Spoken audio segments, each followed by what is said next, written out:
biggest mistake founders make is not picking a narrow enough niche as the target customer. What do I mean by that? So when I ask founders, when I talk to them on coaching calls or advisory calls, I ask them, who are your target customers?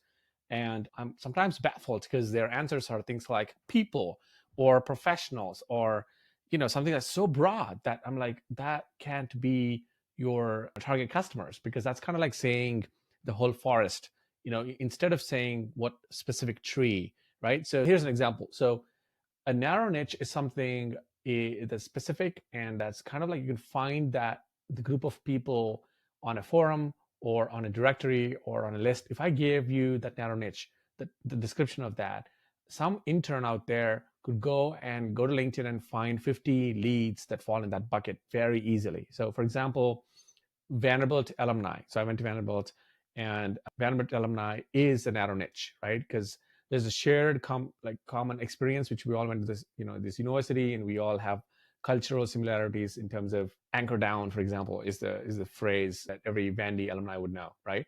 So you need to have that kind of a connection with them. Number two is, let's say, Indian immigrants in the US. That's another narrow niche. Instead of saying all immigrants in the US, which is millions and millions of people, Indian immigrants kind of narrows it down a little bit further.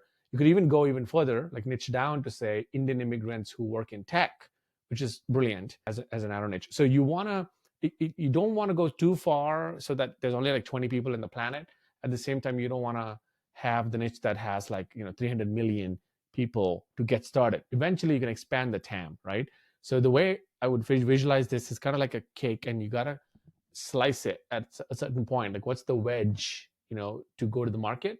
Pick that narrow niche and make it easy and simple, and from there expand. So hope it helps.